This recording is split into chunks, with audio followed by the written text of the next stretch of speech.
हरे कृष्णा सभी भक्तों को दंडवत प्रणाम। हरे कृष्णा सभी वैष्णव भक्तों को दंडवत प्रणाम। हरे कृष्णा सभी भक्तों को दंडवत प्रणाम। हरे कृष्णा सभी भक्तों को दंडवत प्रणाम।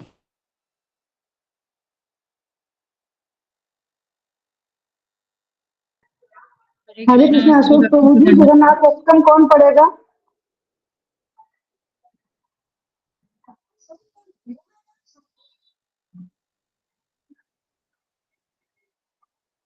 जी अशोक प्रभु जी, जगन्नाथ अष्टकम कौन पढ़ेगा आज? आप म्यूट हैं प्रभु जी। हरे कृष्णा दंडवत प्रणाम सभी भक्तों के चरणों में। रेखा बंडाले माता जी ने सुझाव दिया था कि पिछली बार हमने जगत अष्टकम किया था यात्रा स्नान यात्रा में, और इस बार हम भूल गए हैं। हम उनका शुक्रिया अदा करते हैं, उन्होंने याद दिलाया। जी प्रभु। प्रभु जी, आप मुझे शुक्रिया मत बोलिए, तो गुरु जी की कृपा है। इसमें मेरा क्या, वो तो याद आ गया। तो कंफ्यूज था कि कब बोला जाता है, ये नहीं पता था कि इसी टाइम बोला जाता है। उसमें मेरा जी जी, शुक्रिया कहाँ से आया। आपका बहुत तो बहुत प्रभु शुक्रिया जी माता आज जी, आपने किसकी याद सेवा दिलाया। है बोलने की? कौन बोलना पूजा माता चाहेगा? जी बोले तो अच्छा लगेगा मुझे, उनकी आवाज मधुर है। क्योंकि प्रभु जी मैं बोलूं? बोलो बोलो माता जी। कोई भी बोले जैसे आपकी आज्ञा। प्रभु जी 1 मिनट में निकाल लूं बुक में। बोलिए माता जी, बोलिए बोलिए।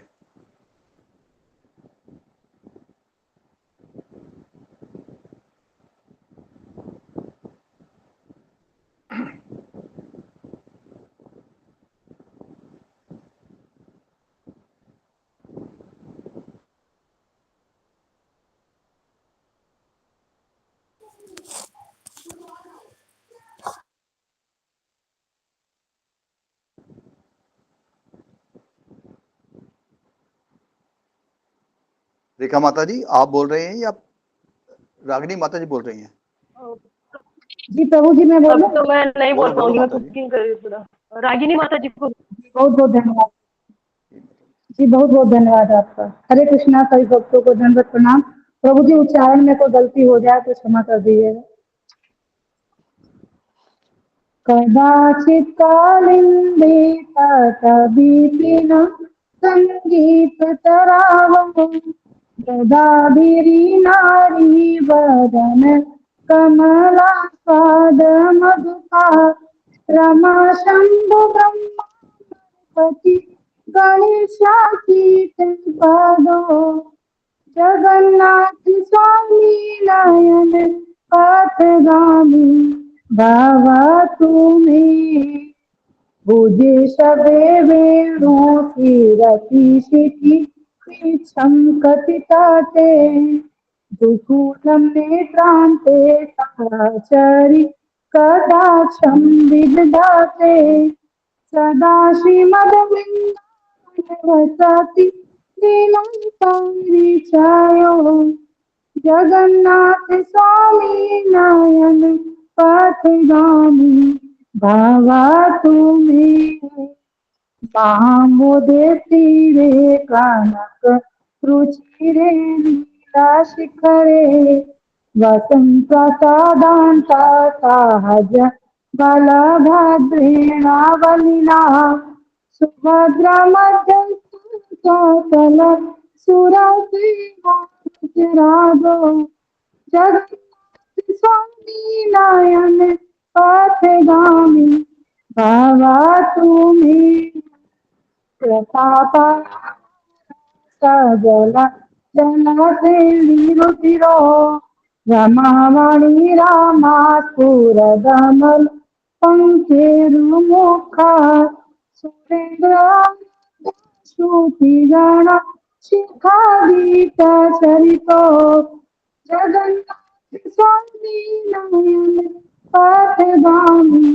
भावातु ते रथारूढो गच्छन् पथि भूदेवा पटले दुर्गाभं प्रति तदा मुखापन्यतदया दया सिन्धुर्गङ्गं सकल जगतं सिन्धु सतया जगन्नाथ स्वामी पथगामी भावा तुम्ही परम ब्रह्मा पीडा कुवलय चलो फूल नयनो निवासी नीला डोले चरणोनंत कीर्ति रसानंदी सारस अपूर्व सुख जगन्नाथ स्वामी नयन पाठगामी भावा तुम्ही नवेयाचे राजम्नाचा कनक माणिक्य विभवम दयाचे रम्या सकल जलकाम्या वरवाडुम सदा काल कामत अतिता गीत सरितो जगन्नाथ स्वामी नयन पाठगामी भावा तुम्ही हरं तं संसारं दूत वचरां सूर्य पाते हरं तं पापानं दूत किं पर याद पाते अहो दीननाथे नीत चरणं निश्चित नीदं जगन्नाथ स्वामी नयन पाठगामी भावा तुम्ही जगन्नाथ अष्टकम पुण्यम या पठेर प्रयताम खुशी सर्व पाप विशुद्धात्मा विष्णु लोकम सदक्षिति। हरे कृष्णा। प्रभु जी चश्मा नहीं था मेरे पास, तो कुछ उच्चारण में गलत हुआ तो मुझे क्षमा करना। हरि बोल माता जी, कोई बात बहुत नहीं, सुंदर, धन्यवाद। धन्यवाद बहुत सुंदर। सुंदर गाया आपने। बहुत सुंदर धन्यवाद। सुंदर माताजी। माता हरे जी, कृष्णा, बहुत सभी सुंदर। भक्तों को धन्यवाद आप धन्यवाद। सबका। हरे कृष्णा, दंडवत प्रणाम सभी को। धन्यवाद प्रणाम। इसका अनुवाद भी बोलेंगे माता जी? जी प्रभु जी। जी माता जी। भगवान जगन्नाथ कभी कभी कालिंदी नदी के तटों पर हरे समस्त कृष्णा, कुंजों में सारे संगीत भक्तों के साधन चरणों में करते दंडवत प्रणाम। हुए संगीतात्मक मधुर ध्वनि उत्पन्न करते हैं। वे ब्रजबालाओं के कमल सदृश मुखों के अमृत रस का आस्वादन करते हुए महान हर्षोल्लास का अनुभव करते हुए एक भौरे के समान है। उनके चरण कमल लक्ष्मी जी, शिव जी, ब्रह्मा जी, इंद्र एवं गणेश जैसे महान व्यक्तियों द्वारा पूजे जाते हैं। कृपया ब्रह्मांड के वे स्वामी मुझे भी दृष्टि गोचर हो जाएं। अपने बाएं हाथ में वे एक बांसुरी धारण किए रहते हैं, अपने शीश पर एक मोर पंख और अपने फूलों के चारों ओर एक उत्तम सिल्क का वस्त्र। अपने नेत्रों के कोनों से वे अपने प्रिय सखाओं पर तिरछी नजरों से दृष्टिपात करते हैं। वे श्री वृंदावन में रहते हुए जो लीलाएं करते हैं उन्हें वे अत्यधिक प्रिय हैं। कृपया वे ब्रह्मांड के स्वामी मुझे भी दृष्टि गोचर हो जाएं। महासमुद्र के तट पर एक विशाल महल है जो स्वर्ण की कांति से चमकता है और जिसके शिखर पर एक ऊंची मंदिर की मीनार है जो एक चमकदार नीले नीलमणि या नीलम जैसे पर्वत के समान प्रतीत होती है। उनके अंदर वास करते हुए भगवान जगन्नाथ अपने भाई बलभद्र और उन दोनों के मध्य उनकी बहन सुभद्रा के साथ समस्त देवी आत्माओं को विभिन्न भक्ति कार्य और सेवा कार्य संपन्न करने का अवसर प्रदान करते हैं। ब्रह्मांड के वे स्वामी मुझे भी दृष्टि गोचर है। वे अहेतु की कृपा के अथाह सागर है। उनका सुंदर मुख काले गहरे वर्णों के बादलों के समान धुंध के समान है। वे अपनी प्रेयसी देवी लक्ष्मी द्वारा दिए गए कठोर दंड या कटु आलोचना के स्नेहपूर्ण शब्द सुनकर अत्यधिक सुख आनंद प्राप्त करते हैं। उनका मुख एक दोष रहित पूर्ण खिले हुए कमल पुष्प के समान है। वे श्रेष्ठ देवी देवताओं एवं साधु संतों द्वारा पूजे जाते हैं। उनका चरित्र व उनके कार्यकलाप सर्वोच्च मूर्तिमान उपनिषदों द्वारा गीत रूप में आकर महिमान्वित किए जाते हैं। कृपया ब्रह्मांड के वे स्वामी मुझे भी दृष्टि गोचर हैं। जैसे ही महान भगवान रथ यात्रा के समय रथ पर चढ़ते हैं और सड़क पर आगे बढ़ते हैं, वहाँ संत ब्राह्मणों की विशाल सभाओं द्वारा गाए गए गीतों की और जोर से की गई प्रार्थनाओं का निरंतर उच्चारण चलता रहता है। उनके स्तुति मंत्र सुनकर भगवान जगन्नाथ अनुकूल रूप से उनकी ओर झुक जाएंगे। वे दया के सागर हैं और समस्त लोगों के सच्चे मित्र हैं। ब्रह्मांड के वे स्वामी जिनका जन्म अमृत के सागर से हुआ था, अपनी संगिनी लक्ष्मी सहित कृपया मुझे भी दृष्टि गोचर है। वे परब्रह्म के शीश पर अलंकृत आभूषण है।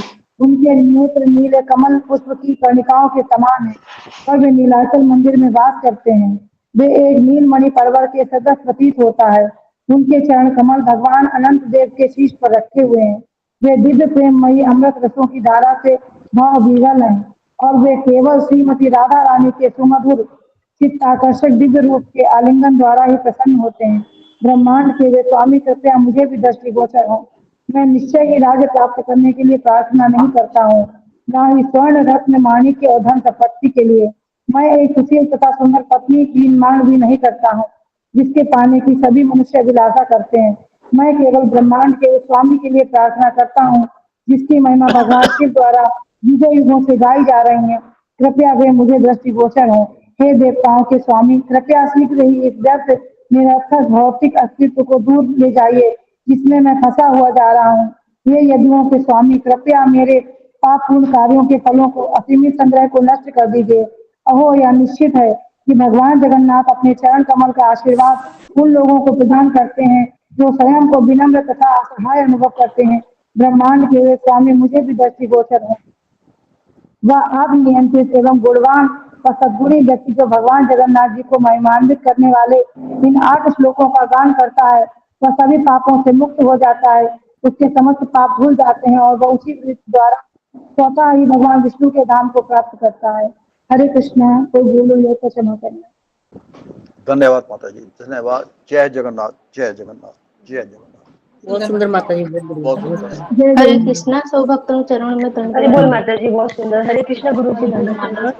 बहुत सुंदर प्रणाम। हरे कृष्ण। हरे कृष्ण, हरे कृष्ण। गुरु जी दंड प्रणाम प्रणाम। सभी भक्तों को दंड हरे प्रणाम। कृष्ण। दंड प्रणाम गुरु जी, हरे हरे कृष्णा, कृष्णा। हरे कृष्णा।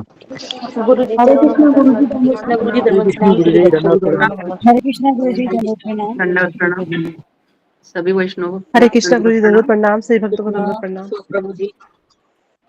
हरे कृष्ण गुरुदेव। हरे आपके श्री कृष्णा चरणों प्रभु में जी, दंडवत दंडवत प्रणाम। श्री प्रणाम। वैष्णव भक्तों के सभी श्री भक्तों के चरणों चरणों में में दंडवत प्रणाम। हरे दंडवत हरे कृष्णा कृष्णा। गुरु जी, दंडवत प्रणाम सभी भक्तों के चरणों में दंडवत प्रणाम। दंडवत प्रणाम। ओम ज्ञानतिमिरन्धस्य धनञ्जनशलाकया चक्षुरुन्मिलितं येन तस्मै श्रीगुरुवे नमः। नमो विष्णुपादाय कृष्णप्रेष्ठाय भूतले श्रीमते भक्तिवेदान्त स्वामिनिति नामिने। नमस्ते सरस्वती देवे गौरवाणी प्रचारिणे निर्विशेष शून्यवादी पाश्चात्य देशतारिणे।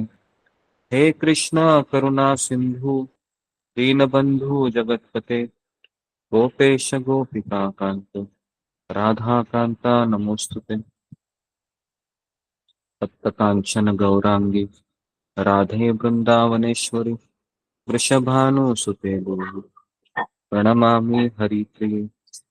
वाञ्छाकल्पतरुभ्यश्च कृपा सिन्धुभ्य एव च पतितानां पावनेभ्यो वैष्णवेभ्यो नमो नमः। जय श्री कृष्ण चैतन्य प्रभु नित्यानंद श्री अद्वैत गदाधर श्रीवासादि गौरभक्तवृंद। हरे कृष्णा कृष्णा कृष्णा हरे हरे, हरे राम राम राम हरे हरे। जी, हरे कृष्णा। आपका स्वागत है सत्र में। जी, अशोक चावला प्रभु, कुछ अनाउंसमेंट है? जी गुरु जी, धन्यवाद गुरु जी, दंड प्रणाम।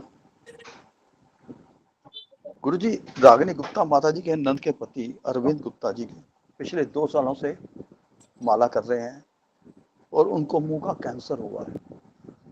उनका रेडिएशन चल रहा है, उस करके उनके मुंह में बहुत छाले निकल आए हैं, तो कुछ खा पी भी नहीं रहे हैं और इस कारण उनकी भक्ति भी प्रभावित हो रही है।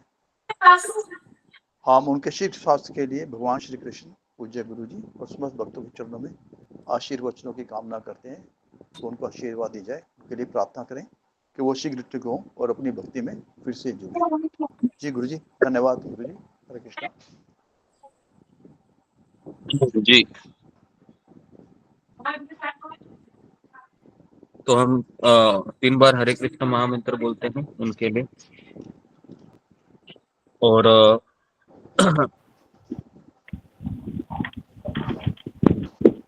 जी, तो सबसे निवेदन है 3 बार हरे कृष्ण महामंत्र बोलते हैं। हरे कृष्णा हरे कृष्णा हरे कृष्णा हरे कृष्णा हरे कृष्ण कृष्णा कृष्ण हरे हरे कृष्णा हरे हरे राम हरे राम हरे राम राम राम राम हरे हरे राम हरे हरे हरे कृष्णा हरे कृष्णा हरे कृष्ण राम कृष्ण हरे हरे राम हरे हरे राम राम राम हरे हरे हरे हरे कृष्णा हरे राम कृष्णा कृष्ण कृष्ण हरे हरे हरे राम राम राम हरे हरे और सभी भक्तों के लिए, क्योंकि जगन्नाथ रथ यात्रा चल रही है, स्नान यात्रा चल रही है जगन्नाथ भगवान जी की, तो इस कारण अब गुरु वंदना की जगह सुबह श्री जगन्नाथ अष्टकम का पठन होगा जब तक यात्रा चलती है। नहीं हरि अशोक चावला प्रभु गुरु वंदना वो होती रहेगी। मैं जगन्नाथ अष्टकम गाता रहूंगा, ठीक है, तो उसको जी जी वैसे ही गुरु जी, रखिए। ठीक ठीक। है गुरु जी, ठीक है। तो और अभी जगन्नाथ अष्टकम गाना है। गा दिया गुरु जी। ये हो गया, ठीक। हाँ जी, आप सुनाइए गुरु जी, आपके मुख से तो अच्छा लगेगा। हो गया है तो ठीक है, गाना से कितने लोग सुनना चाहते हैं फिर मैं। सभी सुनना चाहते हैं गुरु जी आपके मुख से। जी ओके, ठीक है, तो फिर मैं गाने का प्रयास करता हूँ।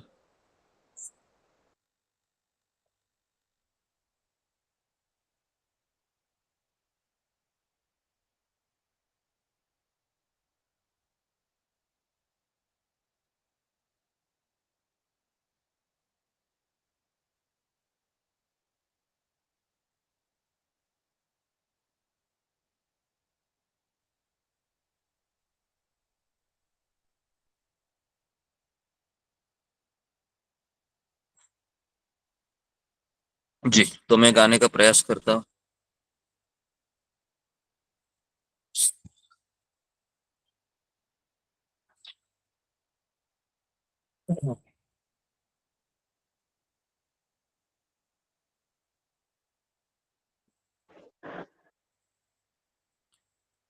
जी, तो सबके पास है वो पीडीएफ फाइल अशोक चावला प्रभु। जी गुरु जी, मैंने भेज दी है गुरु जी। अच्छा ठीक है, तो इसके दो ट्यून है जगन्नाथ अष्टकम के। तो आज मैं एक ट्यून से गाता हूँ, कल दूसरे ट्यून से गाने का प्रयास करता हूँ। जी, जगन्नाथ अष्टकम। कदाचित् कालिन्दी तट विपिन संगीत तरहो मृदाभिरिनारी वदन कमलास्वाद मधुप रमा शंभु ब्रह्मामरपति गणेशार्चित पदो जगन्नाथ स्वामी नयन पथगामी भवतु मे भुजे सवे वेणुं शिरसि शिखि पिच्छं कटितटे दुकूलं नेत्रान्ते सहचर कटाक्षं विदधते सदा श्रीमद्वृन्दावनवसति लीला परिचयो जगन्नाथ स्वामी नयन पथगामी भवतु मे महाम्बोधे स्थिरे कनकरुचिरे नीलशिखरे वसन् प्रासादान्त सहज बलभद्रेण बलिना सुभद्रा मध्यस्थ सकल सुरसेवाव सरदो जगन्नाथ स्वामी नयन पथगामी भवतु मे कृपा पारावार सजल जलद श्रेणिरुचिरो रमावाणि राम स्फुरद अमल पंकरमुख सुरेन्द्रराराध्य श्रुतिगण शिखा गीतः चरितो जगन्नाथ स्वामी नयन पथगामी भवतु मे रथारूढ़ो गच्छन् पथि मिलित भूदेव पटले स्तुति प्रादुर्भावं प्रतिपदमुपाकर्ण्य सदाय दया सिन्धुर्बन्धु सकल जगतां सिन्धु सुतया जगन्नाथ स्वामी नयन पथगामी भवतु मे परं ब्रह्म पीडकुवलयदल्लोत्फुल्लनयनो नीलाद्रोनिहित चरणो अनंत शिरसि रसानंदी राधा सरस वपुरालिंगन सुखो जगन्नाथ स्वामी नयन पथगामी भवतु मे न वैयाचे राज्यं न च कनकमाणिक्य विभवम् न याचे हम रम्या सकल जन काम्या वरवधू सदा काले काले प्रमथ पतिनागीत चरितो जगन्नाथ स्वामी नयन पथगामी भवतु मे हरत्वं संसारं द्रुततरम् असरं सुरपते हरत्वं पापानां विततिमपराम यादवपते अहो दीनेनाथे निहित चरणो निश्चितम् इदम् जगन्नाथ स्वामी नयन पथगामी भवतु मे जगन्नाथाष्टकं पुण्यं यः पठेत् प्रयतशुचि सर्वपापविशुद्धात्मा विष्णुलोकं स गच्छति श्री श्री जगन्नाथाष्टकं की जय। जय जय बहुत सुंदर बहुत सुंदर। धन्यवाद गुरु जी, धन्यवाद बहुत गुरु जी, सुंदर। बहुत सुंदर। हरे कृष्ण। आगे।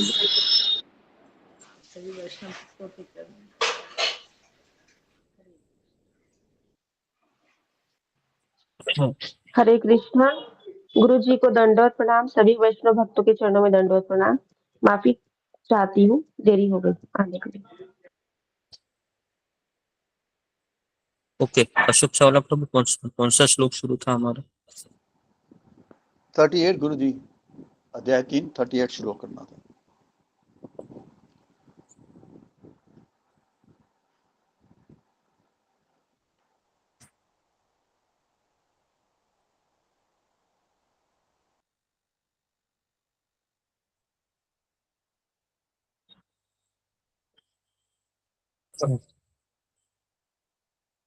ठीक है,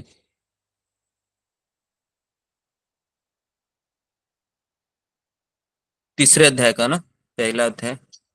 जी जी गुरु जी, तीसरे अध्याय का 3.38। जी।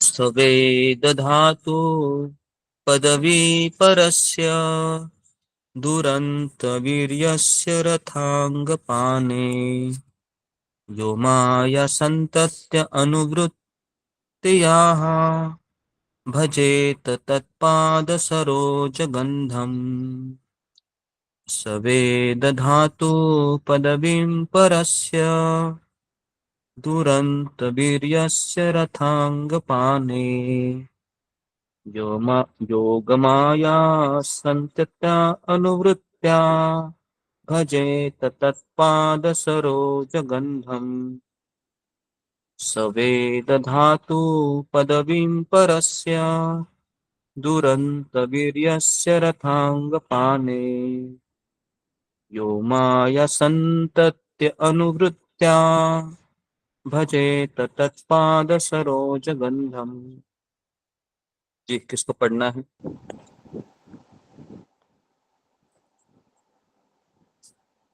कृष्णा। सवेद धातु पदिवं परस्य दूरंत वीर्य सरथ अंगपाने ये योग मायाय सत्यं संतया अनुवृत्त्या भजेत तत्पाद सरोज गंधम। रागिनी गुप्ता माता जी, हरे कृष्णा। हरे कृष्णा गुरु जी, दंडवत प्रणाम। सभी भक्तों को दंडवत प्रणाम। सवेद धातु पदवीं परस्य दुरंत वीरस्य रथाङ्गपाने यो मायया तयानुगत्या भजेत तत्पाद सरोजगन्धम्। हरे धन्यवाद माता जी। रीना गंगवार माता जी, हरे कृष्णा। हरे कृष्णा प्रभु, दंडवत प्रणाम। सभी भक्तों को चरण वंदन प्रणाम। सवेद धातु पदवीं परस्य दुरंत वीर्यस्य रथाङ्गपाणे यो मायया सन्तत्यानुवृत्त्या भजेत तत्पाद सरोजगन्धम्। हरे कृष्णा प्रभु जी, दंडवत प्रणाम। धन्यवाद माता जी। सुधा गुप्ता माता जी, हरे कृष्णा। हरे कृष्णा प्रभु जी, दंडवत प्रणाम। सभी भक्तों को दंडवत प्रणाम। सवेद धातु पदवी परस्य दुरंत वीर्यस्य रत अंगपाणि यह अमायया संततया अनुवृत्तया भजेत तत्पाद सरोज गंधम। हरे कृष्णा। धन्यवाद माता जी। नमिता साहा माता जी। हरे कृष्णा गुरु जी, आपके चरणों में कोटि कोटि प्रणाम गुरु जी। सबके चरण, सब भक्त के चरणों में कोटि कोटि प्रणाम। सवेद धातु पदवीं परस्य दुरंत वीर्यस्य रथाङ्गपाने जोहो माहया ततां संततानुवर्ता भजेत तत्पादो सरोजो गंधम। हरे कृष्ण गुरु जी, धन्यवाद प्रणाम। माता जी। रंजना माता जी, हरे कृष्णा। हरे कृष्णा प्रभु जी, आपके चरण में दंडवत प्रणाम। सब भक्तों को दंडवत प्रणाम। हरे कृष्ण। सवेद धातु पदवीं परस्य दुरंत वीर्यस्य रथाङ्गपाणे यामामया सन्ततयानुवृत्त्या भजेत तत्पाद सरोजगन्धम्। हरे कृष्ण। धन्यवाद माता जी। रेखा पहल माता जी, हरे कृष्णा। हरे कृष्ण प्रभु, दंडवत प्रणाम। गुरु जी और सभी भक्तों के चरणों में दंडवत प्रणाम। सावेद धातु पदवीं परस्य दुरंत वीरस्य रथाङ्गपाणे यो ममाया सदन्त्या निवृत्त्या भजेत तत्पाद सरोज गंधम। हरे कृष्ण। धन्यवाद माता जी। अनुराधा गोयल माता जी। हरे कृष्ण प्रभु जी, दंडवत प्रणाम। सब भक्तों को चरणों में दंडवत प्रणाम। सहवेद धातु पदवीं परस्य दुरंत वीरस्य रथाङ्गपाणि यो अमया संतया अनुवृत्त्या भजेत तत्पाद सरोज गंधम। हरे कृष्ण प्रभु जी। धन्यवाद माता जी। शुभांगी माता जी, हरे कृष्णा। हरे कृष्णा प्रभु जी, दंडवत प्रणाम। सवेदधातु पदवी परस्य दुरंत वीर्यस्य रथ अंगपाणे यो मा अमायया संततया अनुवृत्तया भजेत तत्पाद सरोजगंधम। हरे धन्यवाद कृष्ण माता जी, प्रभु जी। धन्यवाद माता जी। गुरु जी हरे कृष्णा गुरु जी। हरे कृष्ण। तो इसका अनुवाद और तात्पर्य जरा अशोक चावला प्रभु पढ़िए।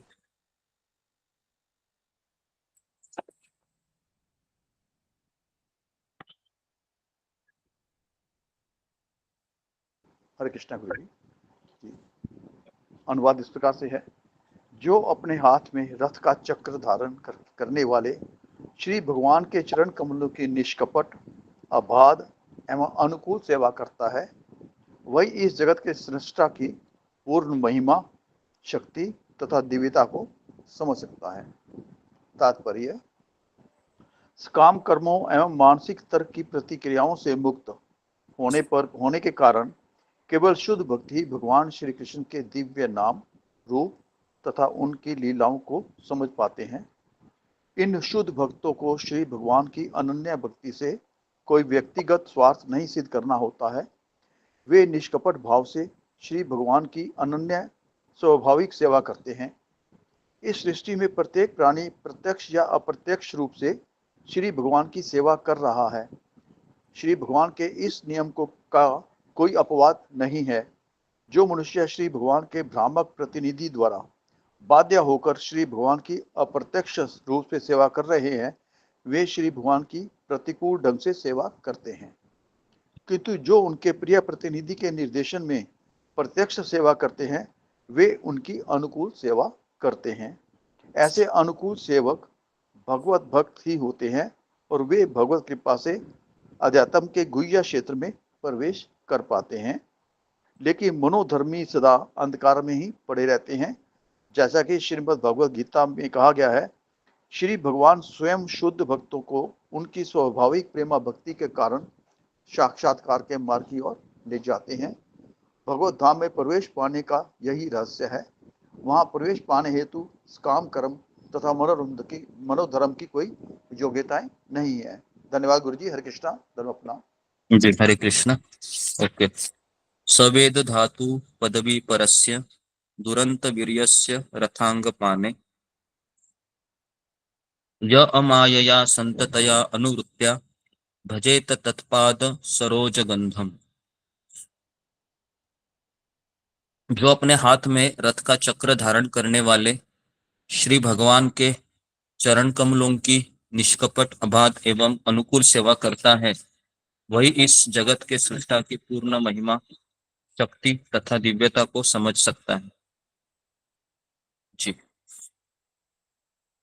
तो सबका स्वागत है भागवत के सत्र में।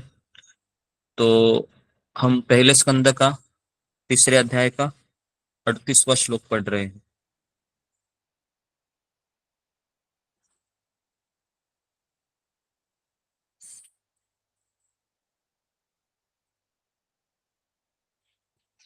जी हिलाऊंगा।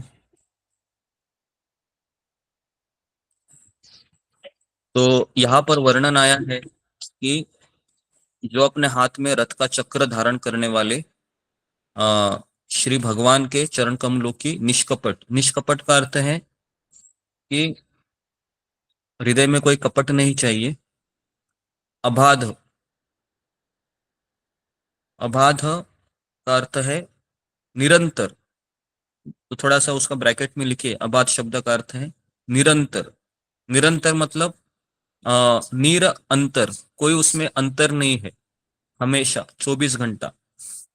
ओके। निष्कपट, अबाध एवं अनुकूल।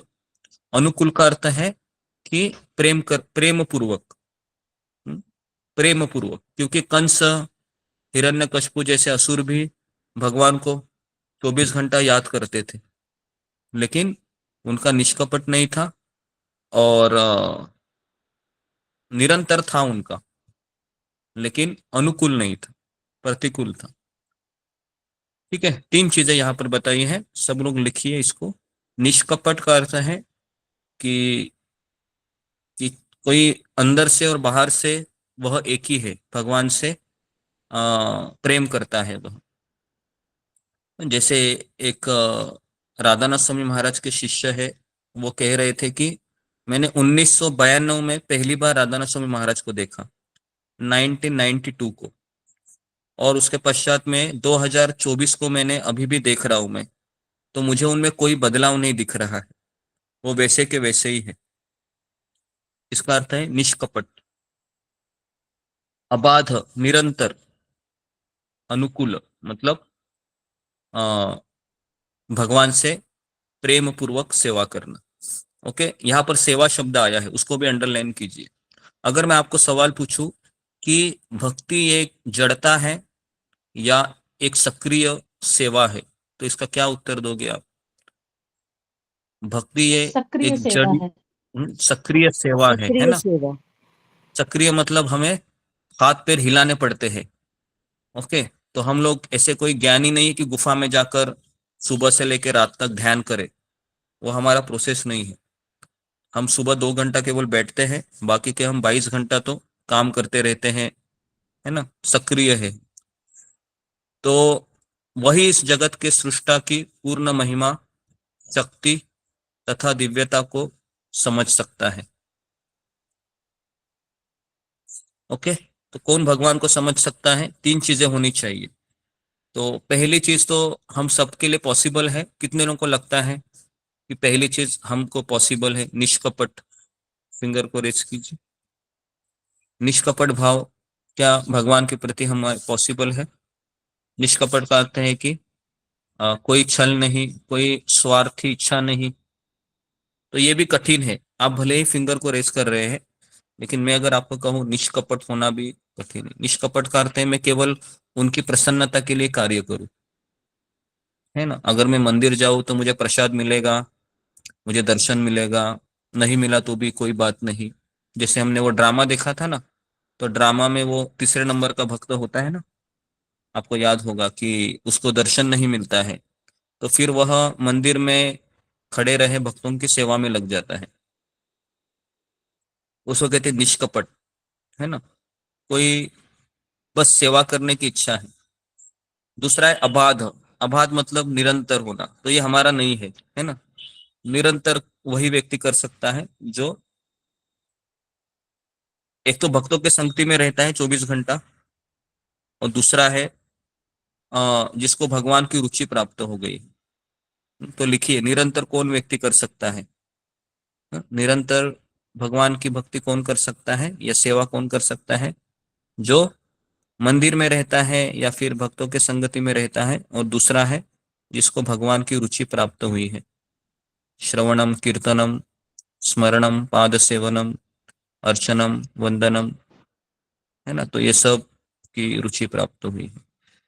अनुकूल सेवा हम सभी कर रहे हैं अभी फिलहाल, ये मेरे हाथ में है। अनुकूल होकर भगवान से कोई गद्दारी नहीं करेंगे, अनुकूल है जो गुरु और कृष्ण प्रभुपाद जी चाहते हैं। ठीक है, तो यहाँ का पहला लाइन का मैंने आपको एक्सप्लेनेशन दे दिया। वही इस जगत के सृष्टा की पूर्ण महिमा, शक्ति तथा दिव्यता को समझ सकता है। ठीक है, तो भगवान को कौन समझ सकता है? तो इसका उत्तर आज के श्लोक में दिया गया है। ठीक है, यहाँ पर किसी को कुछ सवाल है? फिर मैं तात्पर्य में प्रवेश करता हूँ।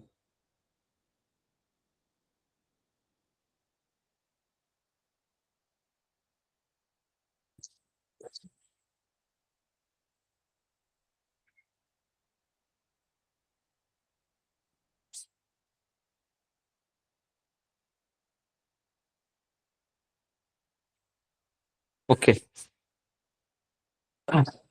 कोई प्रश्न उत्तर नहीं है? ठीक है, फिर मैं आगे बढ़ता हूँ। लेकिन इसको आप लिखिए कि भगवान को कौन समझ सकता है?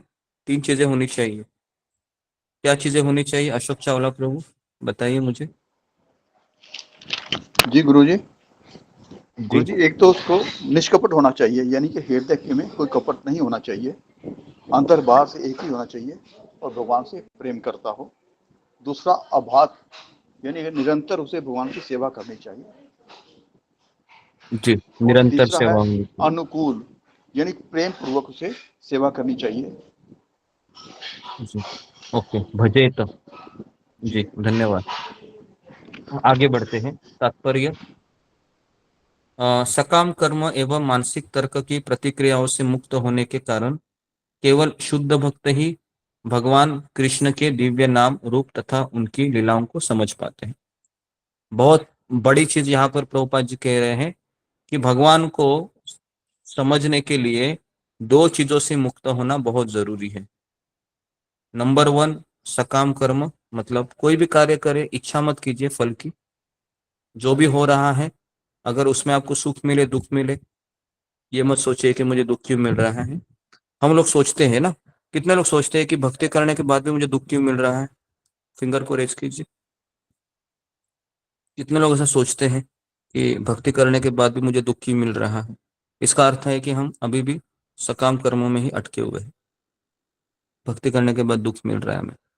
जी, ठीक है। तो इसका अर्थ है अभी भी हम सकाम कर्म, क्योंकि सकाम कर्म में इच्छाएं हमारी होती है कि मैं भक्ति करूंगा तो मुझे सुख मिलेगा। तो बताइए, अगर भक्ति करने से सुख मिलता है तो पांडवों को सुख मिला क्या?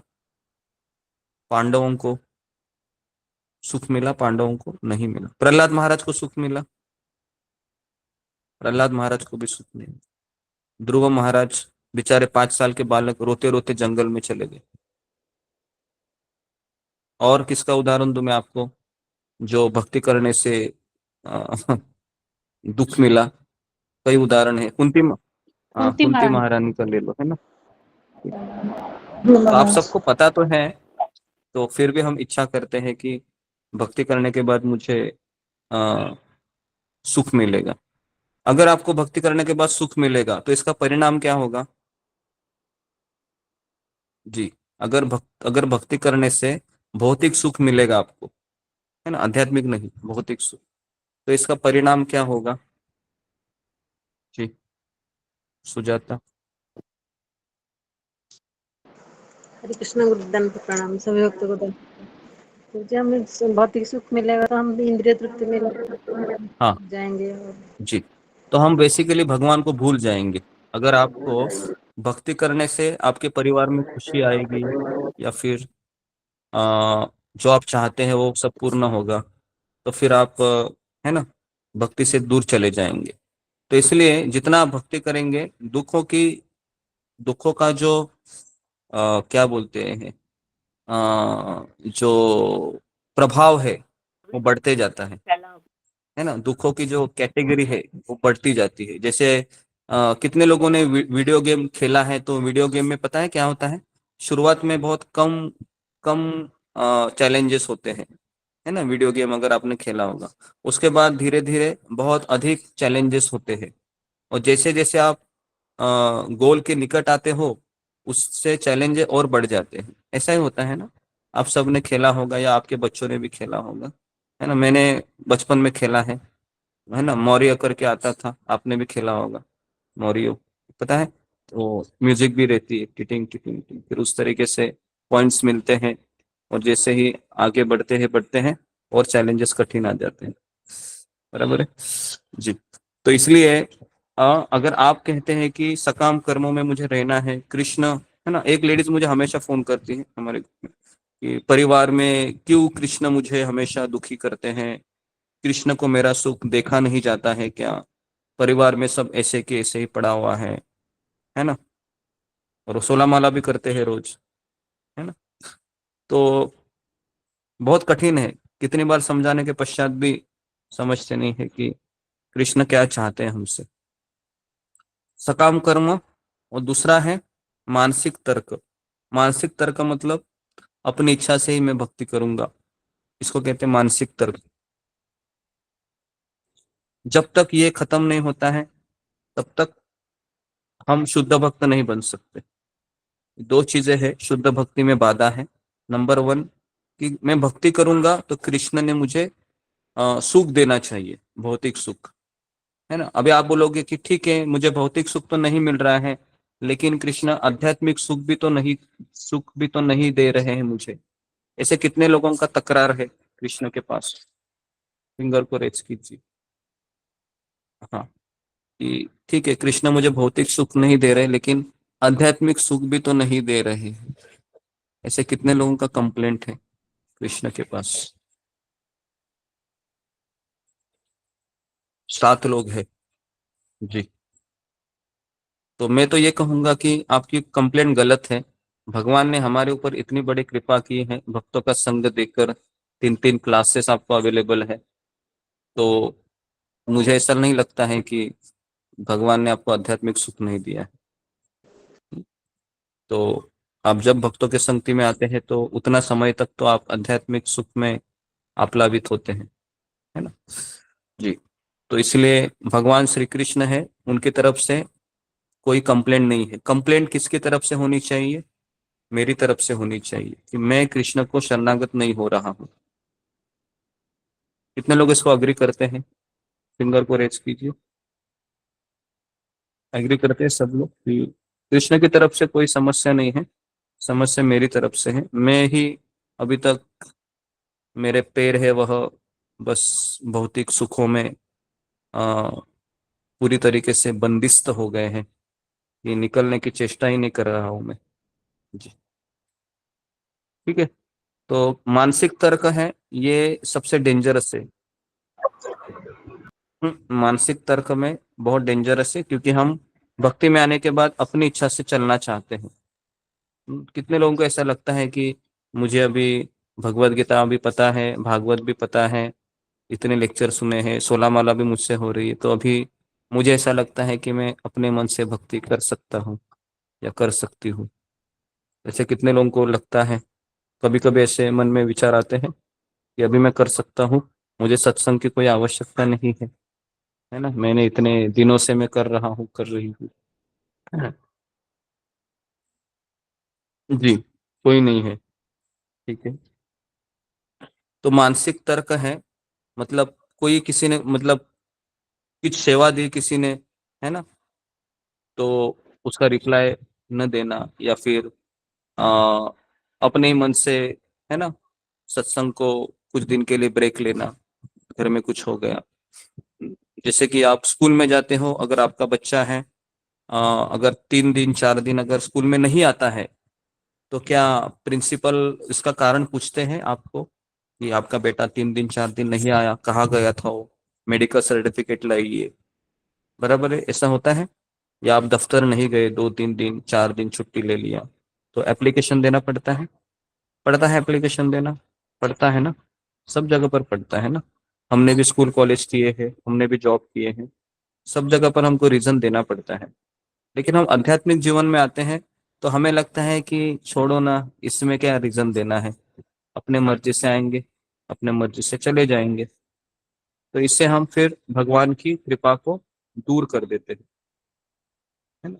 तो हमें एटलीस्ट सत्संग में पूछ कर जाना चाहिए, नहीं आ रहे हैं तो बताना चाहिए क्या समस्या है करके, तब जाके हम निरंतर या संततया, ये शब्द आया यहाँ पर, इसका पालन हो सकता है।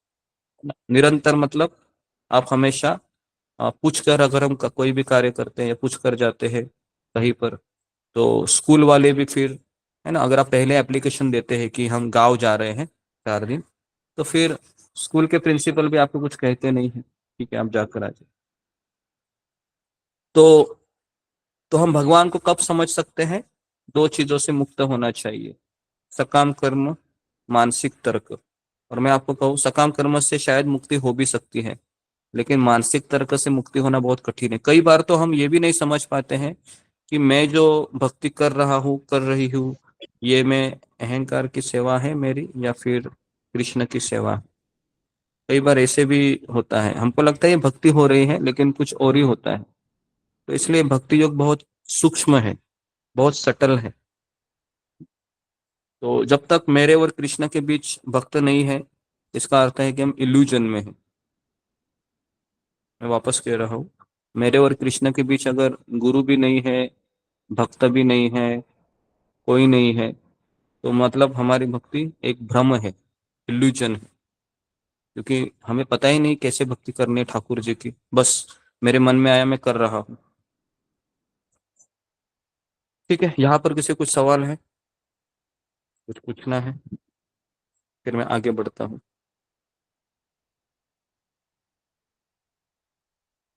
ठीक है, दूसरी लाइन पढ़ रहा हूं मैं।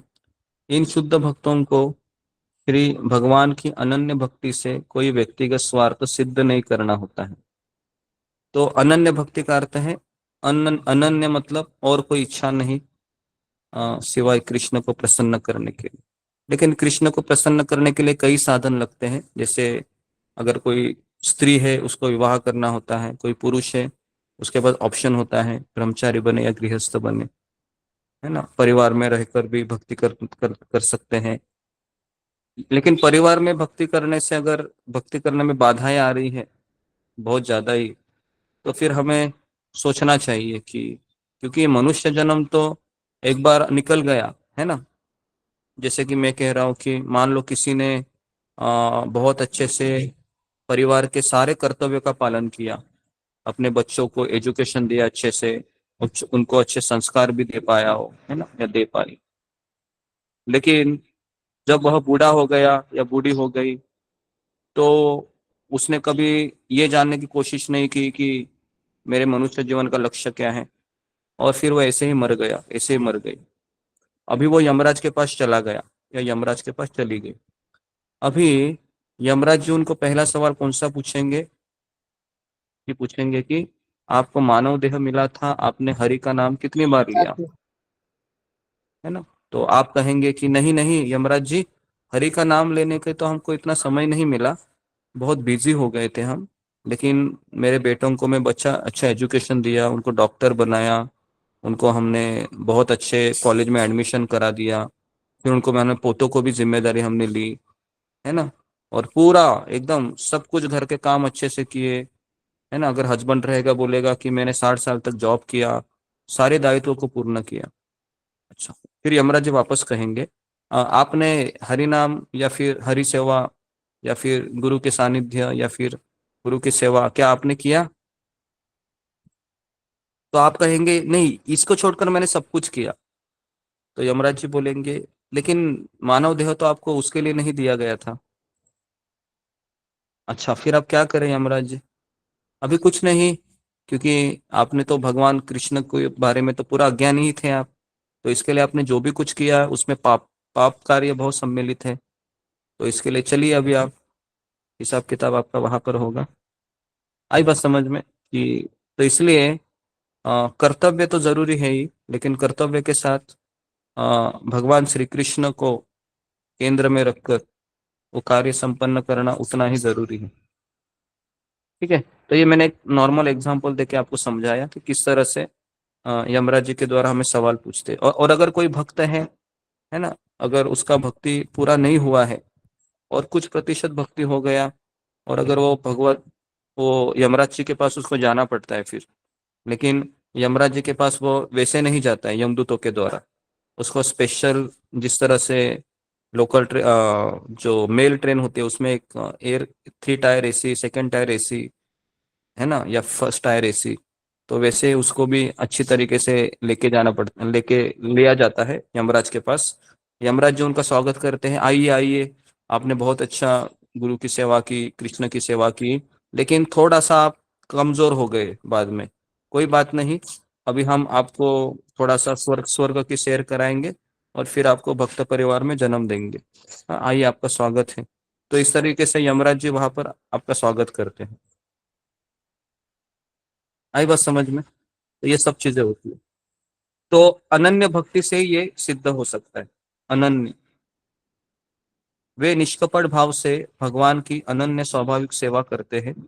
इस सृष्टि में प्रत्येक प्राणी प्रत्यक्ष या अप्रत्यक्ष रूप से भगवान की सेवा कर ही रहा है। अप्रत्यक्ष रूप से ही कर रहे हैं हम। हम्म? प्रत्यक्ष तभी करते हैं जब हमें ज्ञान होता है। ओम अज्ञानतिमिरान्धस्य ज्ञानांजन शलाकया चक्षुरुन्मीलितं येन तस्मै श्री गुरुवे नमः। तो इसलिए श्री भगवान के इस नियम का कोई अपवाद नहीं है। हम्म? जो मनुष्य श्री भगवान के भ्रामक प्रतिनिधि द्वारा बाध्य होकर भगवान की अप्रत्यक्ष रूप से सेवा कर रहे हैं, वे भगवान के प्रतिकूल ढंग से सेवा करते हैं। इसका अर्थ क्या है। भ्रामक प्रतिनिधि कौन है यहाँ पर, फिंगर को रेस कीजिए। किसकी बात कर रहे हैं प्रभुपाद जी। भ्रामक प्रतिनिधि द्वारा बाध्य होकर, भगवान के। जी ओके, अनुराधा गोयल। कंस रावण हो सकता है? नहीं, भ्रामक प्रतिनिधि द्वारा। भगवान की भ्रामक प्रतिनिधि कौन है? जी पर मुझे परंपरागत रूप से परंपरागत नहीं होते वो वाले, नहीं, परंपरागत जो। नहीं। जी नेक्स्ट, रंजना माता जी। हरे कृष्णा प्रभु जी। जो मतलब जो प्रभु जी ब्राह्मण जीते हैं, जैसे मतलब वो नहीं नहीं, मतलब बात। भ्रामक प्रतिनिधि, भगवान के भ्रामक प्रतिनिधि। जी अशोक चावला। जी गुरु जी, जैसे हाँ। आजकल के सो कॉल्ड गुरु हैं, वो उन्हें ज्ञान नहीं होता, अपने मन से अपनी व्याख्या करते हैं, कोई नहीं उनको नहीं, वेदों का ये ज्ञान नहीं होता। जी जी जी, आप थोड़ा सा, मैं वापस इस सेंटेंस को पढ़ रहा हूँ। जो मनुष्य भगवान के भ्रामक प्रतिनिधि द्वारा बाध्य होकर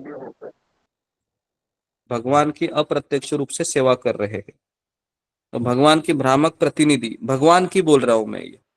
जी माया श्री देवी प्रभु जी। हाँ जी, तो ये है माया देवी, है ना। देवी देवता भ्रामक में प्रतिनिधि कौन है? दुर्गा देवी। आई बात दुर्गा समझ देवी। में? तो ये आपको इस तरीके से समझ में आना चाहिए कि प्रभुपाद जी किसकी ओर इशारा कर रहे हैं। भगवान की भ्रामक प्रतिनिधि एक ही है, वो है दुर्गा देवी। बराबर है। हम सब लोग दुर्गा देवी से भ्रमित होते हैं, है ना, क्योंकि हम कौन से भक्त हैं? हम सब लोग सकाम भक्त हैं। सकाम भक्त है क्या नहीं? सब लोग अग्री करेंगे, सकाम भक्त हैं हम, क्योंकि कभी कृष्ण, कभी माया, है ना। मैक्सिमम माया होती है हमारे साथ, कभी कभी कृष्ण होते हैं। तो जी, प्रभु जी, क्या तो देवी वे, देवता भी भ्रामक जी प्रतिनिधि में आएंगे? हाँ, देवी देवता क्या देवी भ्रामक देवता भी प्रतिनिधि में भ्रामक नहीं आते।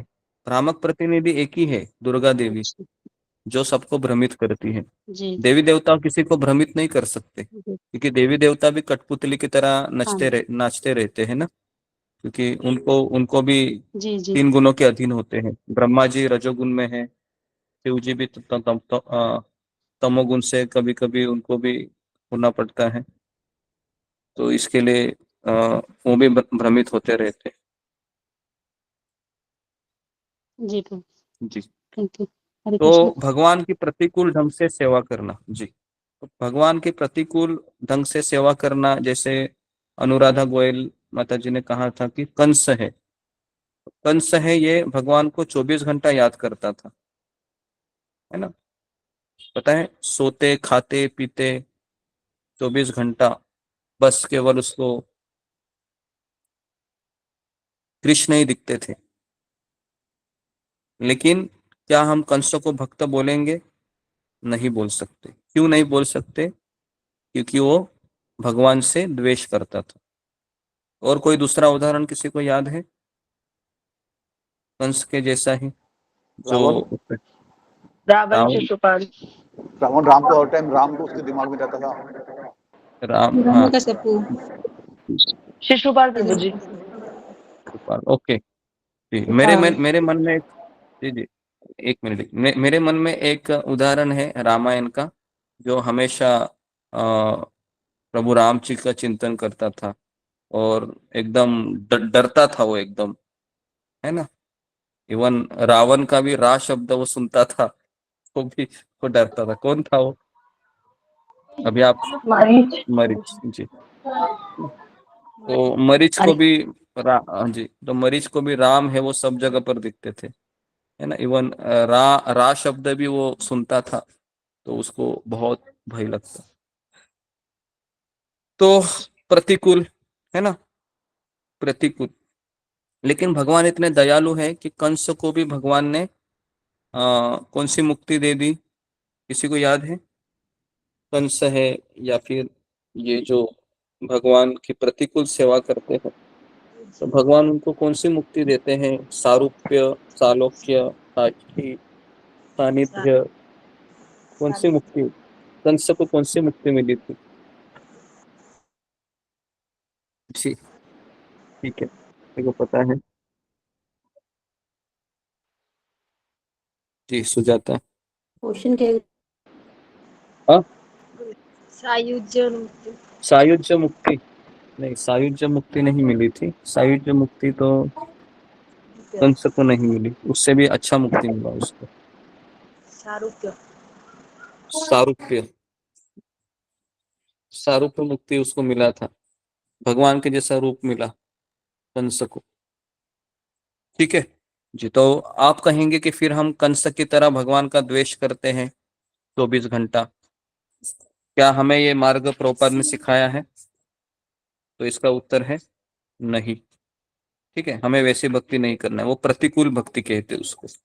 भक्ति भी नहीं कहते, प्रतिकूल भाव कहते हैं। किंतु जो उनके प्रिय प्रतिनिधि के निर्देशन में प्रत्यक्ष सेवा करते हैं, वे उनकी अनुकूल सेवा करते हैं। तो यहाँ पर उनके प्रिय प्रतिनिधि का अर्थ क्या है? तो वो है आध्यात्मिक गुरु। ठीक है, तो ये जो चीजें है ना, अंडरलाइन कीजिए। जैसे मैंने एक भ्रामक प्रतिनिधि, क्योंकि ये आप पढ़ेंगे तो कंफ्यूज हो जाते हो, है ना जी। ऐसे अनुकूल सेवक भगवान के भक्त ही होते हैं, और वे भगवान की कृपा से अध्यात्म के गुह्य क्षेत्र में प्रवेश कर पाते हैं। अध्यात्म के गुह्य क्षेत्र मतलब गहराई में, गहराई में प्रवेश कर पाते हैं। जैसे रसों में वो प्रवेश करते हैं, दास्य रस, माधुर्य रस, वात्सल्य रस, भाव भक्ति, प्रेम भक्ति। तो इस क्षेत्र में प्रवेश कर पाते हैं भगवान की कृपा से। तो विश्वनाथ चक्रवर्ती ठाकुर ने जो हमें जो स्टेशन दिए हैं भक्ति के, श्रद्धा, साधु संग, भजन क्रिया, अनर्थ निवृत्ति, निष्ठा, निष्ठा तक हम आ सकते हैं, है ना। लेकिन निष्ठा के बाद हम भगवान हमको कृपा करते हैं। फिर निष्ठा के बाद रुचि, फिर आसक्ति, भाव और प्रेम। तो निष्ठा तक हमारे 50 से 70-80% हमारे ग्रॉस अनर्थ है वो चले जाते हैं। निष्ठा, निष्ठा मतलब एक ही चीज वह लगातार करते रहता है थ्रू आउट द लाइफ, समझने का निष्ठा स्तर पर आ गया है या आ गई है ना। कम से कम 20-25 साल, है ना। अगर आप कम से कम 20-25 साल एक ही एक्टिविटी करते रहोगे तो आप निष्ठा स्तर पर पहुंच जाएंगे। आई बात समझ में? कम से कम 20-25 साल। जैसे शिल प्रभुपाद के शिष्य है, प्रभुपाद ने उनको कहा था कि एक शिष्य को कहा कि आप श्रीमद् भागवतम का रोज पाठ कीजिए। तो वो हर साल है वह श्रीमद् भागवतम पढ़ते हैं पूरे 12 स्कंद। और शिल प्रभुपाद की जब तिरोभाव दिन होता है, श्रद्धांजलि के दिन, उस दिन वह प्रभुपाद के सामने आकर कहते हैं, प्रभुपाद जी आपने मुझे आदेश दिया था कि श्रीमद् भागवतम का पाठ करो, तो मेरा अभी है ना 25 बार भागवतम पढ़ के हो गया है। तो आई बस समझ में? तो इस तरीके से एक ही चीज वो लगातार कर रहे हैं क्योंकि गुरु ने कहा है। इसको कहते हैं निष्ठा, है ना। निष्ठा स्तर ऐसे ही प्राप्त नहीं होता है। निष्ठा स्तर प्राप्त होने के लिए आपको एक ही आदेश का फॉलो करना होता है। जैसे शिल प्रभुपाद जी, प्रभुपाद को 1923 में कहा था कि आप विदेशों में जाकर कृष्ण भावना का प्रचार करो। तो प्रभुपाद जी 40 साल उसका चिंतन करते रहे, है ना, 40-48-35 साल, और फिर उसका उन्होंने एग्जीक्यूशन किया एक ही आदेश को, है ना। जब वो 1977 में डेथ बेड पर सो रहे थे, उनके सारे शरीर के अंग काम ही नहीं कर रहे थे, फिर भी वो वही काम कर रहे थे। निष्ठा। प्रभुपाद तो निष्ठा के ऊपर, प्रभुपाद तो एकदम प्रेम स्तर के भी ऊपर थे। प्रेम स्तर के ऊपर एक भाव है, वो है करुणा, है ना। जिस जो प्रेम स्तर के ऊपर होता है उसमें इतनी करुणा होती है, इतनी करुणा होती है कि अपने शरीर का वह शरीर को पिघला कर भी वह दूसरों के लिए जीता है। तो ये प्रेम स्तर के ऊपर का स्तर है करुणा। तो प्रभुपाद जी उस स्तर के थे। आई समझ में? तो हम लोग अभी कहाँ पर हैं? हम अनर्थ निवृत्ति पे ही जूझ रहे हैं अभी। अनर्थ हमको हॉन्ट कर रहे हैं, पिशाच की तरह, भूत की तरह हॉन्ट कर रहे हैं। बराबर है। कभी 16 माला अच्छे से होती है और कभी नहीं होते हैं, कभी देरी से जगते हैं, कभी सर दर्द होता है तो उठते ही नहीं है। ऐसा हमारा भी चल रहा है। कभी कभी लस्ट का अटैक होता है, कभी कभी क्रोध का अटैक होता है, बराबर है, कभी कभी लोभ का अटैक होता है, कभी कभी ईर्ष्या प्रभावी होती है। तो इस तरह से हम घायल हो जाते हैं, बराबर है। सबका ऐसे ही स्थिति है, हम सबका ऐसे ही स्थिति है, बराबर है ना। तो काम क्रोध लोभ मद मोह मत्सर हमको ऐसे फाइट मारते हैं कि हम, वो बॉक्सिंग का मैच देखा है आपने? बॉक्सिंग के मैच में देखो, वो जो बॉक्सर होता है ना, तब तक उसको मारता रहता है कि वो जमीन पे गिरकर बेहोश नहीं हो जाता है। वैसे हमको माया मारती रहती है, ऐसी मारती है कि फिर ऐसा लगता है अभी उठूं या नहीं। हाँ, उठूं या नहीं, उठने के बाद भी पता है कि वापस मुझे धुलाई होगी। कोई बात नहीं। तो अनर्थ निवृत्ति में ऐसा ही होता है कि 5 दिन हम करेंगे, छठे दिन गिरेंगे, फिर वापस और 10 दिन आगे बढ़ेंगे, 11वें दिन वापस गिरेंगे, वापस हम 15 दिन आगे बढ़ेंगे, 16वें दिन वापस गिरेंगे। ऐसे गिरते संभलते गिरते उठते गिरते उठते गिरते उठते अनर्थ निवृत्ति पार होती है। आई बात समझ में? लेकिन अगर आपने सोचा कि मैं इतनी बार गिर रहा हूं, है ना, मुझसे नहीं होगा, फिर आप कहाँ जाएंगे? फिर आप यू टर्न लेके वापस उधर जाए। तो इसके लिए गिरना है हमारे हाथ में है, हम गिरेंगे। लेकिन गिर के उठना किसके हाथ में है? वो भी हमारे ही हाथ में है। क्लियर है? तो इसका ये अर्थ नहीं है कि मैं आज गिर जाता हूं कल वापस उठूंगा, ऐसा मत कीजिए। ठीक है? गिरने का अर्थ है कि बाई चांस अगर आप माया के प्रभाव से गिर गए तो फिर आपको उठना है। खुद मत गिरने दीजिए अपने आप को, है ना। ठीक है, यहाँ पर किसी को कुछ सवाल है? फिर मैं और आगे बढ़ता हूँ, बीच बीच में पूछता हूँ मैं, क्योंकि मैं बहुत सारी चीजें कह रहा हूँ। गुरु जी सबसे कठिन पड़ाव तो यही है, क्या? और अनर्थ अनर्थ निवृत्ति। निवृत्ति। हाँ, वही पड़ाव है, क्योंकि वो पड़ाव पार करने के बाद निष्ठा आ जाती है, और फिर निष्ठा के बाद सारे स्टेशन फटाफट आते हैं, निष्ठा रुचि आसक्ति भाव प्रेम।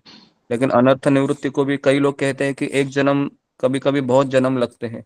इतना आसान नहीं है अनर्थ निवृत्ति को पार करना, क्योंकि उसके लिए बहुत डेडिकेशन लगता है ना। हमारा मन तो अभी ऐसा है कि डेडिकेशन तो कुछ नहीं है, उल्टा और भी डिमांड करते रहता है, ये करो वो करो, कितना भक्ति करेगा तुम, मुझे भी थोड़ा समय दो। बराबर ना, मन बोलता है ना ऐसे, कितना भक्ति करा, मुझे भी समय दो, थोड़ा सा हम मजा करेंगे, है ना। कितना भक्ति करेगा, कृष्ण को तुमने देखा है क्या, बाकी के भक्त भी ऐसा करते हैं, तुम इतना क्यों भक्ति कर रहा है। कई मन ऐसा है कि पूछो मत। जी, किसी का सवाल है इसमें, यहाँ पर कुछ कहना है? ठीक है, आगे बढ़ू। जी, तो मनोधर्मी सदा अंधकार में ही पड़े रहते हैं। मनोधर्मी मतलब जो मन के अनुसार ही अपने धर्म को निभाते हैं, मनोधर्मी, है ना। जैसा कि गीता में कहा गया है, भगवान स्वयं शुद्ध भक्तों को उनकी स्वाभाविक प्रेम भक्ति के कारण साक्षात्कार के मार्ग की ओर ले जाते हैं। भगवत धाम में प्रवेश पाने का यही रहस्य है। वहां प्रवेश पाने हेतु सकाम कर्म तथा मनोधर्म की कोई योग्यता ही नहीं है। देखिए, यहाँ पर प्रभुपाद जी यही कह रहे हैं कि सकाम कर्म अभी भी है, और मनोधर्म तो है ही है ना। क्योंकि सकाम कर्म ये फर्स्ट स्टेप है, मनोधर्म सेकंड स्टेप है, और फिर उसके बाद शुद्ध भक्ति शुरू होती है। मनोधर्म मतलब क्या है? मेरे मन से कुछ काम नहीं करना, गुरु और कृष्ण की इच्छा से काम करना। और सकाम कर्म मतलब कि कृष्ण से कोई अपेक्षा नहीं करना, है ना। जो भी हो रहा है कृष्ण की कृपा के रूप में स्वीकार करना, सकाम कर्म के से निकलना है। तो ये भी कठिन है ना। कई भक्त जब कुछ परिस्थिति आती है तो मुझे सवाल पूछते हैं कि मैंने तो इतनी भक्ति की, तो कृष्ण ने ऐसा क्यों किया कि हम सत्संग से दूर हो गए। तो सत्संग से दूर होना कृष्ण भी नहीं चाहते हैं, लेकिन परिस्थिति का अर्थ है कि परीक्षा है, तो उस परीक्षा में हम फेल हो गए, तो अभी हम कृष्ण को ब्लेम क्यों करें। कृष्ण को ब्लेम करने से कुछ नहीं होगा। कृष्ण तो चाहते हैं कि आप हमारे पास जल्दी से जल्दी आए, तो इसके लिए वह कठिन परीक्षाएं हमारे जीवन में डाल देते हैं। लेकिन कई लोग कृष्ण को फिर ब्लेम करते, जैसे गांधारी है ना। गांधारी कृष्ण से बहुत अच्छी थी, पता है आपको। गांधारी और कृष्ण है हमेशा अच्छे से बात करते थे। जब भी कृष्ण हस्तिनापुर आते थे तो गांधारी को मिलते थे, और गांधारी भी कृष्ण के गुणगान गाती थी कि हे केशव आप आ गए, बैठिए, है ना। और कहते थे कि मेरा पुत्र दुर्योधन कितना ये है वो है, मेरा पति धृतराष्ट्र ऐसा है वैसा है। लेकिन जैसे उसके 100 पुत्र मारे गए, परिस्थिति बहुत विकट हो गई, तुरंत कृष्ण को शाप दे दिया, है ना। कृष्ण को शाप दिया तुरंत। बराबर है, क्या हम ऐसा कर सकते हैं गांधारी की तरह? तो आप बोलोगे नहीं, लेकिन परिस्थिति हमें विवश कर सकती है। आई बात समझ में? परिस्थिति हमें विवश कर सकती है। गांधारी की तरह हम कृष्ण को भी चाप दे सकते हैं कि तुमने मेरे साथ ये क्या किया, मैंने तो तुम्हारे लिए पूरी जिंदगी दे दी, और अभी सारे रास्ते तुमने बंद किए, मेरे मुंह मुंह छिपाने के लिए जगह नहीं रखा, या फिर आ, ये सब तुमने क्यों किया, एटसेट्रा एटसेट्रा। ठीक है, तो ये हो गया श्लोक क्रमांक 38। 10:13 हुए हैं, तो एक ही श्लोक हो पाता है। 39 श्लोक है, ये छोटा सा ही है, लेकिन कल ही लेंगे इसको भी। तो बहुत सारी चीजें मैंने कही आपको, तो कुछ किसी को पूछना है, कुछ बताना है, कोई चीज समझ में नहीं आई ऐसा कुछ है तो फिंगर को रेज कीजिए। जी, सुमिता सुनना। हरे कृष्ण गुरु जी प्रणाम, श्री भक्तों को प्रणाम। गुरु जी क्वेश्चन है, जैसे कि जब आचार्य लोग जब यहाँ आते हैं, जैसे कि वो तो बद्ध जीव नहीं होते, मुक्त आत्मा होते हैं, तो क्या उनको जो 3 ताप लगते हैं क्या दुर्गा देवी के? जैसे 3 ताप, मतलब जैसे आपने बताया था ना, मच्छर काटना और दुख होते हैं, हाँ हाँ तो क्या उनको भी दुख का एहसास होता है क्या? मतलब कि 3 ताप लगते हाँ हैं हाँ। क्या गुरु जी? जी जी, हरे कृष्ण। 3 ताप मतलब देखो, 3 ताप ये जब तक इस भौतिक संसार में, जैसे शिल प्रभुपाद जी थे, तो प्रभुपाद जी भी कभी कहाँ जाते थे तो उनको भी असुविधा होती थी, है ना। तो लेकिन प्रभुपाद जी उसको कृष्ण की कृपा के रूप में लेते हैं। देखो, ये 3 ताप हमेशा रहेंगे, और जैसे अभी कोई अभक्त है, उसको भी 3 ताप उसके ऊपर भी हावी होते हैं, लेकिन वो अज्ञान में है, तो उसको पता ही नहीं है कि ये 3 ताप मेरे कर्म का ही कारण है। लेकिन भगवान का भक्त होता है, उसको भी 3 ताप होते हैं, लेकिन वो उसको कृष्ण की कृपा के रूप में स्वीकार करता है। तो आ, इसके लिए फिर उसको वो 3 ताप सताते नहीं है। आई बात समझ में? अभी व्यक्ति डिप्रेशन में क्यों जाता है बताओ? क्योंकि वो सोचता है कि मेरे से इनजस्टिस हुआ है, मेरे ऊपर अन्याय हुआ है ना। लेकिन अगर मैं उसको अलग सोच से ले लूं कि ये कृष्ण की कृपा है, तो क्या मैं डिप्रेशन में जाऊंगा? नहीं जाएगा, कोई नहीं जाएगा, है ना। कोई सुसाइड भी क्यों करते हैं? क्योंकि निगेटिव इमोशन में वो बह जाते हैं। लेकिन भक्त कभी निगेटिव इमोशन में बहेगा ही नहीं, क्योंकि उसको पता है जो कुछ कर रहा है कृष्ण कर रहे हैं। तो अगर कृष्ण चाहते हैं मैं ऐसा दुखी रह कर उसको याद करूं, तो फिर वो डिप्रेशन में क्यों जाएगा? अगर भक्त डिप्रेशन में जा रहा है, इसका अर्थ है कि कुछ तो भक्ति में प्रॉब्लम है उसके, है ना। या फिर कभी कभी ऐसा हो जाता है, एक आध दिन ऐसा आ जाता है भक्त के जीवन में भी, जो डिप्रेशन में जाता है, थोड़ा सा निगेटिव इमोशन में चला जाता है, लेकिन अगर वो भक्तों के संग में है, अगले दिन फिर वो पॉजिटिव हो जाता है। ठीक है, तो ये तीन जी ताप है धन्यवाद गुरु वो। जी। ओके, मीनाक्षी रावत। हरे कृष्णा गुरु जी, दंडवत प्रणाम, सभी भक्तों को दंडवत प्रणाम। गुरु जी, जैसे जो देवी देवता हैं वो तो भक्त नहीं है, लेकिन जो शिव जी है वो भक्त में आते हैं, वैष्णव में आते हैं। तो भगवत गीता में गुरु जी एक श्लोक आता है, वो मुझे याद नहीं है, शायद 2nd अध्याय में। तो उसमें गुरु जी एग्जाम्पल था कि जैसे जो भक्त होता है भगवान के नाम में जो है, जैसे हरदास ठाकुर को कहते हैं कि जब उनके जीवन में, मतलब जब वैश्य ने उनको मोहित करना चाहा तो वो नहीं हुई, क्योंकि वो हाँ। भगवान के उसमें थे नाम में। लेकिन जब हम्म, वहीं पे जब शिव जी को उन पार्वती माता जी ने थोड़ा वो किया तो वो कार्तिकेय का जन्म हुआ। मोहित हो गई। जी। हम्म। तो वहां पे गुरु जी वो भी तो वैष्णव है ना शिव जी भी, तो वो कैसे मोहित होगी? देखिए, शिला प्रभुपाद ने जो ये 2 उदाहरण दिए ना, तो उन्होंने उसमें ये बताना चाहा कि शिव जी ये गुणों के अधीन है, और शिव जी ये भले ही भगवान के महान भक्त हैं, लेकिन शिव जी के दो रोल होते हैं। एक होते हैं शिव जी जो सदाशिव रूप में भगवत धाम में रहते हैं, और दूसरे शिव जी हैं जो इस संसार में तमोगुण के इंचार्ज है।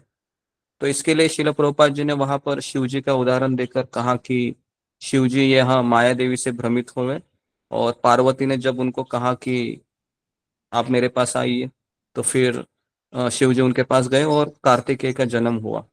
लेकिन हरिदास ठाकुर के बारे में ऐसा बताया गया है कि उनको वेश्या ने उकसाया, लेकिन वह कुछ नहीं किए, भगवान के नाम का आश्रय लिए। तो ये उदाहरण प्रभुपाद जी ने इसलिए दिया कि अ, हरिदास ठाकुर ये गुणों के ऊपर थे और शिव जी ये गुणों के अधीन थे, तो इसलिए प्रभुपाद जी ने उदाहरण दिया। जी। और गुरुजी एक और क्वेश्चन है, जैसे आपने कहा कि हमें अपने मन से नहीं चलना चाहिए। तो गुरुजी जैसे आप कहते हैं कि कभी हमारी माला नहीं होती या साधना में कुछ भी होता है तो हमें थोड़ी तपस्या करना चाहिए, खुद को सजा देनी चाहिए ताकि हमारा मन हाँ सुधरे। लेकिन गुरुजी जैसे मैं हाँ। अपनी बात करूँ तो जैसे मेरी कभी माला नहीं होती है तो मैं सोचती हूँ कि खाना मतलब एटलीस्ट 12 माला हो जाए तभी मैं कुछ खाऊंगी। लेकिन घर में काम होते हैं और जैसे ऐसे तो बॉडी वैसे ही बहुत ऐसे तपस्या करता है तो और ज्यादा होता है कि तब तो फिर माला भी नहीं होती है। तो उस टाइम अपने हम्म हिसाब से मैं करती हूँ कि खा लो फिर अच्छे से करना नेक्स्ट दिन अच्छे। तो वहां पे लगता है कि मैं अपने हिसाब से चल मुझे रही थी ऐसा तो गुरु लगता ने है कहा कि कि तपस्या करो। माला तपस्या करने से भी ज्यादा माला फिर बढ़ानी चाहिए, है ना। माला बढ़ाई जिस दिन माला ज्यादा नहीं हो पाती है या फिर कुछ गड़बड़ी होती है, उस दिन माला बढ़ाना अच्छा रहता है, क्योंकि घर के भी काम होते हैं, तो फिर तपस्या नहीं हो पाता है, फिर माला भी नहीं हो जाती है। तो माला बढ़ाना अच्छा रहता है जब कोई चीज होती है हमसे गड़बड़ी। ठीक है। जी जी। ओके जी। रंजना माता जी। हरे कृष्णा प्रभु जी, आपके चरणों में कटी बंदना, सभी को दंडवत प्रणाम। हाँ, प्रभु जी जैसे जो बीमारियां होती है लोगों को, जैसे मतलब जो भी है, तो जैसे बहुत लोग बोलते हैं कि हेरिडिटी के कारण हो रहा है, चाहे मतलब कुछ उसके शरीर का वैसा पार्ट्स है, वैसा ऑर्गन्स है, मतलब उसका शरीर में इतनी वो नहीं है, मतलब विल पावर नहीं है, इस कारण ऐसा हो रहा है। तो मतलब जैसे अभी बहुत सारी बीमारियां सुनने को मिलती है, कैंसर है, हार्ट अटैक है, ये सब है। तो जैसे प्रभु जी जैसे किस कारण से ये सब बीमारियां होती है, जैसे हमारे कर्मों के कारण होती है, और यदि हम भगवान का नाम जब करते हैं, ये करते हैं, तो वो बीमारियां ठीक भी हो सकती है।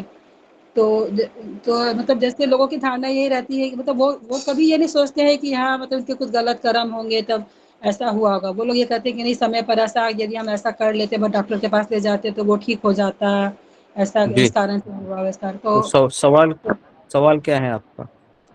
तो वही है प्रभु जी कि मतलब किस कारण से ये सब बीमारियां इतनी होती है, जैसे कैंसर जैसे जो बीमारियां, भी। देखिए, बीमारियों का कारण नहीं होता है। अगर हमको यहाँ से निकलना है, मृत्यु के तो कई कारण होते हैं ना। कोई कोरोना में चला जा सकता है, कोई कैंसर से जा सकता है, किसी का एक्सीडेंट हो सकता है।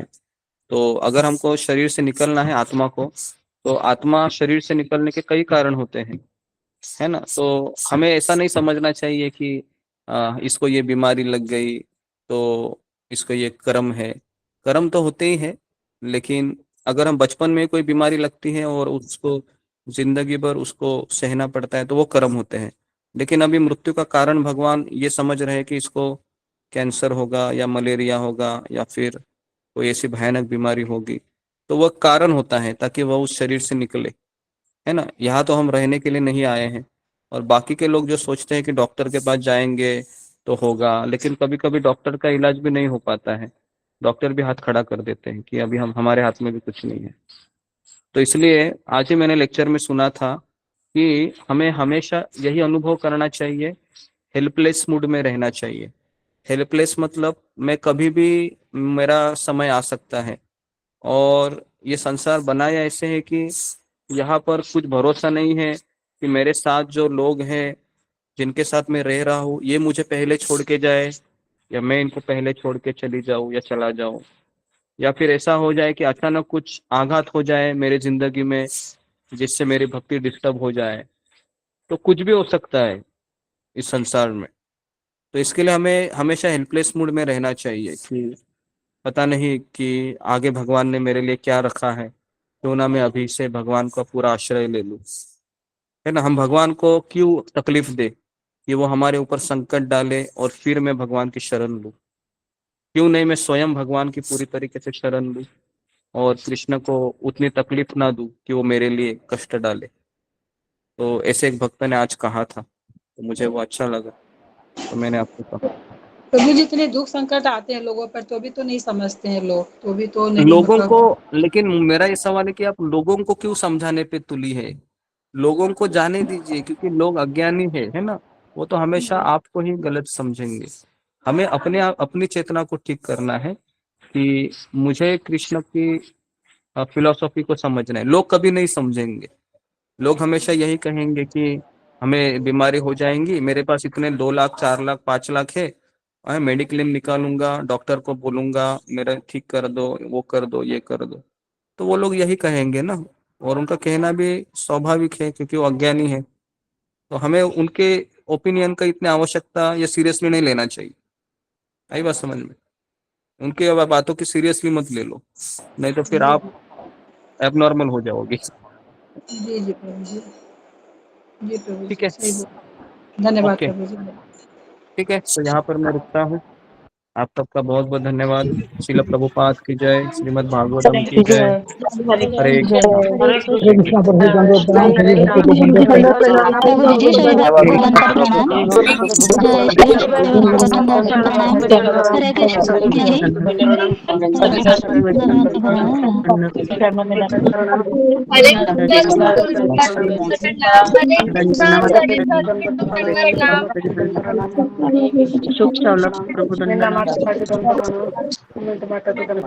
सभी भक्तों को प्रणाम। सभी भक्तों को दंडवत मेरा माता जी के चरणों में प्रणाम। हरे कृष्ण। राधा माता जी के चरणों में प्रणाम।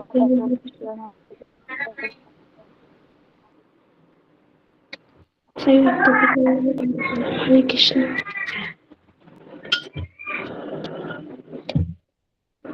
हरे कृष्ण।